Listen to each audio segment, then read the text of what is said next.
are listening to the Jboy Show, your number one source for Auburn and the SEC. My goal was to run through his soul and grab his heart when I run through his soul. Kurt, Nate, Coach Dab. Those are memories. I think we've established ourselves as, I think, the premier conference in college football. Now, the SEC is better at the top. It's better in the middle. The Southeastern Conference remains the premier conference. Now takes the snap. Looking for the receiver. He's got Lutz and Kirkland. Touchdown, Auburn! When you think about it, it's always been the SEC and everybody else trying to catch it. I think this is probably the best league from a competitive venue standpoint.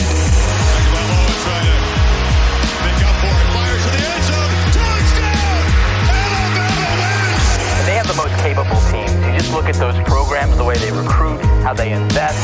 Snap to Burrow. 3 steps. Fires. Back corner of the end zone. Over the shoulder catch. Did he hold on? He did. Justin Jefferson. Touchdown, Tiger. And now, your host, Jboy. Hello, everybody, and thank you for joining us on another edition of the Jboy Show, your favorite new SEC sports podcast. And as usual, we have some good guests, and typically I'm pretty excited. But this guy gets me a little extra excited. And that's former Auburn quarterback, started every game. That's 45 straight games. Just an absolute stud. And you can hear him now, Auburn's football color play-by-play guy. And that's Mr. Stan White. Stan, appreciate you joining us. Hey, my pleasure, big man. How you doing? Doing great, man. Doing great. How's everything going your way? Man, it's going great. Just, trying to get back to a little bit of baseball with the kids. And hopefully we get football, get geared up for that coming in the fall. And of course, it's been a different time for a lot of us. And hopefully we're going to get back to some football coming up in the next couple of months and get ready to play some SEC football. Exactly. And hopefully you kind of get that feeling when, even though it's virtual, the media days are coming and it starts to kind of feel real again. But looking and you're a quarterback, obviously you played the position, you were behind there and you know the difference. And as a guy that played as early as you did, and obviously I'm talking about Bo Nix, that comparison that y'all have, I think, is a great one and something that I know you can touch on. But how big of a jump did you make from your freshman to sophomore year after you had seen it? Like you see, can you talk about that? It's a big leap, and the thing about it is, and I was in a little different situation when I started as a freshman. I was really an unknown kind of because I had a lot of guys around me that were veteran players. Mm-hmm. We were a top 5 team.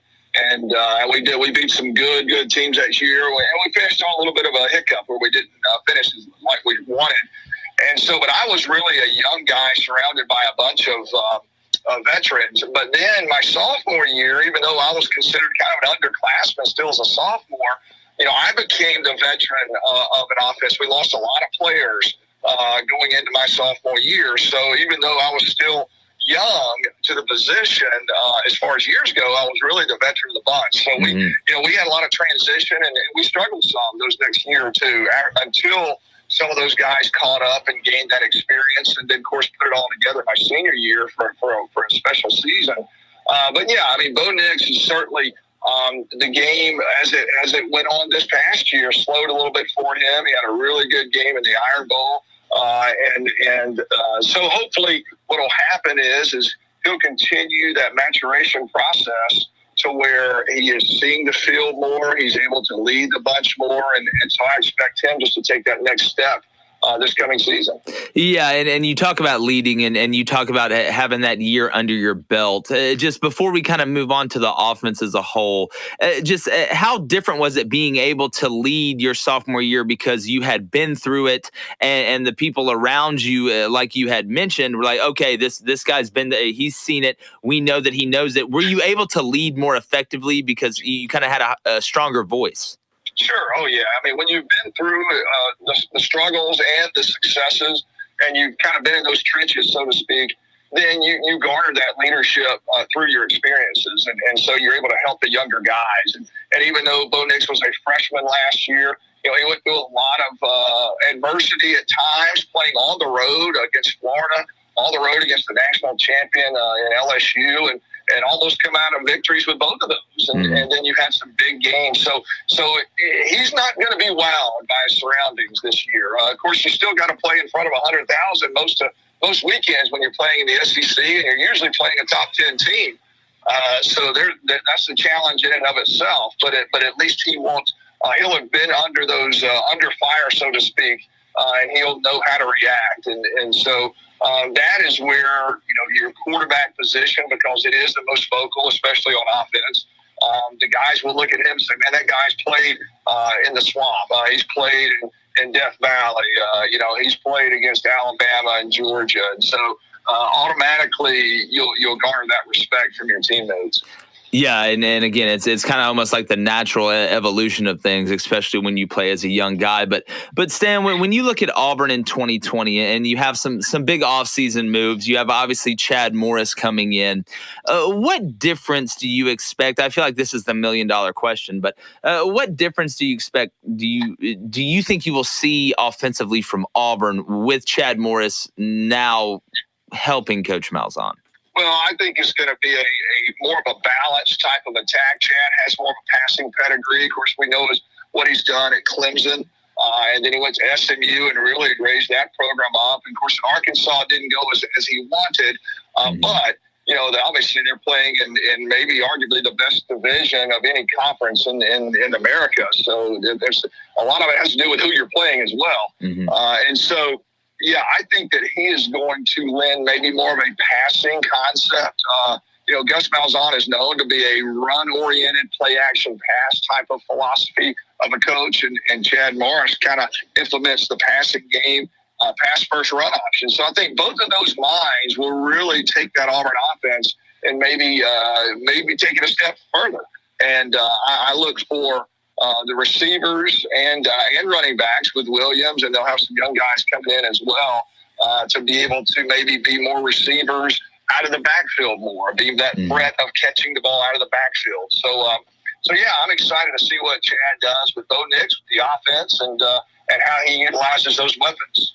Yeah, and again, I think it's something where if you watch the way recruiting is going now, and I want to talk about Coach Bicknell for a second, the new offensive line coach, you can tell that Auburn is going after those bigger offensive linemen. And I personally, I'm a huge fan of it. I think it's a great philosophy. Do you think that's something that Chad Morris brought in with Coach Bicknell, or is that something you think Coach Malzahn was planning on transitioning to this year anyway?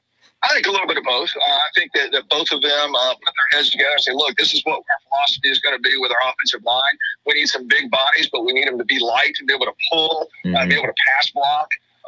And so, yeah, I think today you have to have an offensive lineman that's versatile, being able to really get a hat on a hat, but also they got to be able to pull around and be able to block in space as well. So I think it was a little bit of both on the philosophical offensive line tactics, and I think that Bicknell is really going to just take him because obviously he's got a long time name in the game, the NFL, and the college level, and so. I think that was a really good addition for Chad in that offense. I agree, and I think it's obviously already paying dividends, and it will in the future once these kids can actually get on the field. But, Stan, looking at the other side of the ball on defense, Auburn obviously loses a ton, especially up front with Derek Brown and Marlon Davidson. They return a lot at linebacker. Is there a guy outside of the linebacker position that maybe kind of unheralded or somebody that's behind the scenes that a lot of people are excited about? I know people are talking about Big Cat, obviously, but is there a guy that's kind of you think is going to creep up and become a household name before it's said and done?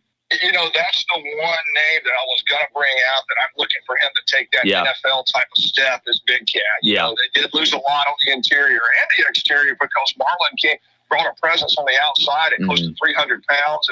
And Derek was versatile enough to be able to, he can go outside to a 7 and really be a rush end at times if need be. So Big Cat is one. I look for some safety guys to really take a step with Sherwood or with Smoke Monday as well. Of course, touchback. So they lost definitely some players on the interior, and they lost some corners with Javaris and Noah Igbenogany coming out.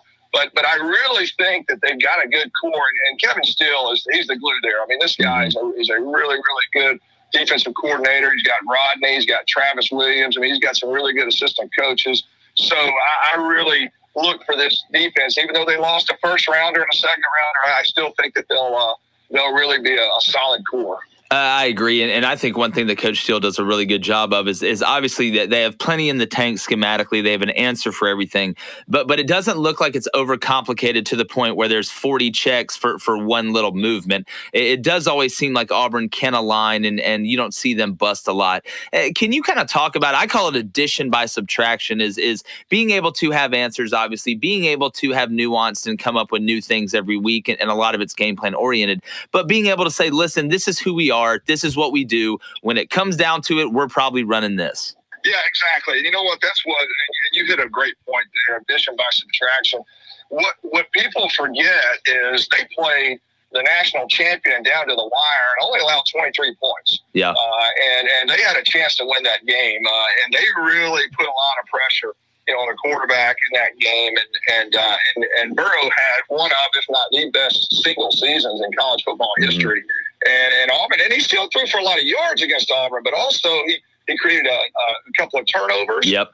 They put pressure on him, and LSU had to hang on for dear life to win that game. And you get a couple of plays go here and there. For example, Williams steps out of bounds. Oh, I know. Start the third quarter on a 65, 70-yard run. And if he just stays in bounds, that potentially is a huge play in the game, because not long after that, I believe LSU got a turnover, or maybe. Yeah, I don't think Auburn scored. I don't think Auburn got points out of it. And I'm not sure they got scores at all. And he was going for a touchdown. So, I mean, that was a masterful put together game plan, really on both sides of the ball, but especially by Kevin Steele. I mean, basically holding them to half the points they were giving up per game. And so, man, I just applaud that effort for that game plan. I thought it was their best game defensively, because that was the best offense that they played, and it was hands down. It was the best quarterback. Obviously, it wasn't Justin Herbert, but another thing too, and again, you being the football aficionado that you are, is the special teams. Auburn struggled in the coverage game last year. And when you're in those tight games against Florida and against LSU and against Alabama, those matter. And that's something that has to get fixed. Can you just kind of talk about, Stan, for a second, the importance of special teams and really what it does from a momentum standpoint for an offense or a defense? Yeah, well, I mean, you see what happened in the Alabama game when Waddle can take over a game as a returner. And of course, I'm not a coach, never will be on the field, but the thing is, I'm like, man, if you got a guy back there like that, you kick it out of bounds and take your chances. Yeah. You kick it way out of bounds. You pull the old Ray Guy method as you're a punter. You aim it to a spot in the stands and kick it in the stands, because he wouldn't be touching the ball. And I think they'll probably do that. Yeah, I agree. That's a safe bet. But Christian Tuck comes back as a returner, had some really nice returns last year, and also had a few bumps here and there with a fumble, but trying to recover one on against Florida and gave them an easy score. But I think he's a solid returner. You do lose Noah on the kickoff return team, so you got to replace your punter. That's a big one. That's going to be some shoes they have to fill in there. Have some people going to be back. Didn't have the best year on the distance. But I tell you what, when you go out there and go 4 for 4 against Alabama in that type of game, that's ice cold in your veins right there. So he had a really, really good finish to the season. Yeah, and of course, go ahead. No, they just take pride in that and knowing that, look, when you got a kicker that is money inside a 4-5, I mean, that gives your offensive play callers a little bit more freedom. Exactly. And again, if you God forbid you do have a punt team that's struggling, being able to extend that and keep them off the field is huge. But kind of wrapping it up here, Stan, when you look at the SEC in 2020, I think the East, it's always a dogfight regardless. But I think the East is going to be an absolute dogfight. And then I look over at the West, and, Alabama's going to be very good. But I'm still of the jury of the thinking of the jury's still out on Mac Jones. Am I crazy? I mean, no. The thing about it is he's only got about, 4, 5, 6 starts. Yeah. Now, he took away 2 plays against Auburn, and he really had a good game. I mean, he really did. But you can't take away those 2 plays. So, those happened, and they gave up 14 points on those. So, one was a quicker throw than he wanted to that just bounced off the back of Najee. And then you had the overthrow to Smoke, which was just, he'd tell you clearly was just an overthrow. Yeah. But, yeah, I think he's a really good quarterback. They're going to be up there. Obviously, LSU lost a lot of players, but they're still going to be a good ball club, and they lost a lot. A&M, I think this year A&M has got to be one of those that people are looking at and saying, listen, this has got to be our year. Bond is back. He's a 3-year starter. They've got the pieces in place. And of course, Auburn is the same way. You lose almost your entire offensive line. You lose a couple of interior D linemen. You got a lot of skill position back, but you also have some holes to fill. Yeah. And like you said, I agree with you on the East. The East, to me, Florida is right there. Georgia will be the team to pick probably just because of history. But I think Florida is going to make waves. And a lot of people are really, really high on Tennessee and even Kentucky. Is quietly just going about their business and winning 8, 9, 10 games a year. Yeah. I think the East is really I'm excited to see that. It's been Georgia's deal for the last 4 or 5 years. I think they're they're still going to be there. There's no question. They got talent galore, but I think you're going to have some waves from Dan Mullen at Florida. Pruitt at Tennessee finished strong.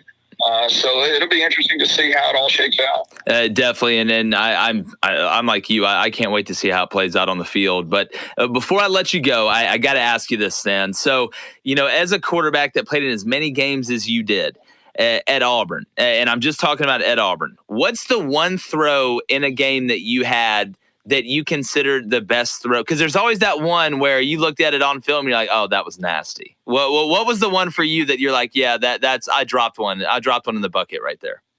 Oh man, that's a good question. I don't know if I've ever been asked that one. Let's see.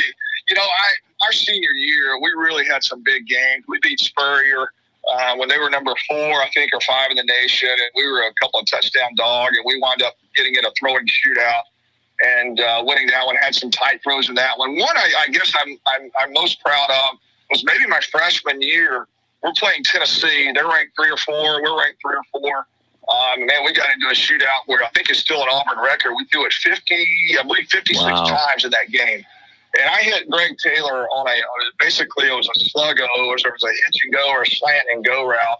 And I fake pumped the hitch and laid one in the back corner of the end zone right in the student section. Oh, yeah. It's about a 45, 50-yard bomb, and I really had to lay it right in the back corner, and he caught it. Beautiful catch over his shoulder, and that really vaulted us back into that game against Tennessee. And that was one I look at replay. I'm like, man, that was a pretty good execution. It took everybody. It took the fake pump. It took him doing a really good hitch and go route.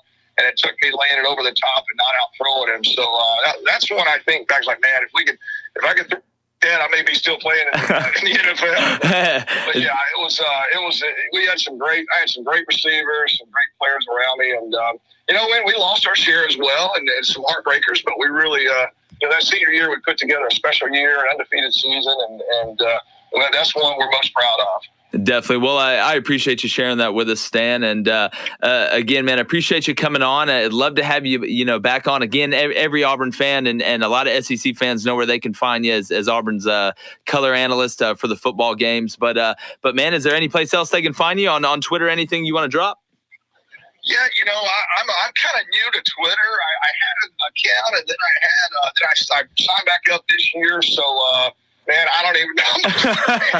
So, I think it's at Stan White 11, but I'm not exactly sure. I'll tag you. I'll tag you in it. So it'll be easier. Absolutely. So yeah, I'm kind of new to that. I spend most of my weekends when I'm not at Auburn football, on a baseball field with the kids, coaching travel baseball teams, and either softball. My daughter, man, I just enjoy doing that, being around the kids but yeah, I'm kind of new to all this Twitter and stuff. I'm just, but I get information from it, but I don't do a lot of it. So yeah, hey, I enjoy it though. Hey, well, that's awesome. Well, you're a stand-up guy, man. I always have been and thought so highly of, obviously, in the community and in Birmingham and in Auburn and everywhere that you've gone. But I just really appreciate you, man. My dad thought a lot of you too, and I appreciate you taking some time. Well, hey, I tell you about this. I really, really. And I love playing with him or playing for him. And your family just means a lot to the Auburn family. It means a lot to me and my family. And God bless you and your family, okay? Hey, well, I appreciate that. And same to you, Stan. And we'll talk soon, brother. Thanks, buddy. Take care. And that was former Auburn quarterback and New York Giants quarterback Stan White. You can find him now as the color analyst for Auburn football. Just a stand-up dude. Love talking to him. A guy that played the quarterback position, understands the leadership role and what it entails to play that position, especially as a young guy. So appreciate his perspective and appreciate you guys as usual joining us. That's another edition of the Jboy Show. Remember, you can find us on Instagram and Twitter at the Jboy Show. Our podcasts go out everywhere: Spotify, Apple, anywhere. I want to thank the Investor Brand Network. They're the best PR and marketing people in the business, and the Harry Potter in the studio. Faison, I got love for you. Shout out Faison again. Thanks, Stan White. Thank all you guys for listening. We love you guys. You're the best audience in the country, and we're just going to keep growing. So tell your friends about us. It's the Jboy Show, and get ready for the jboyshow.com. It's coming out soon. All right, talk to you guys tomorrow. This is Jboy. Another episode is in the books, and he is going on.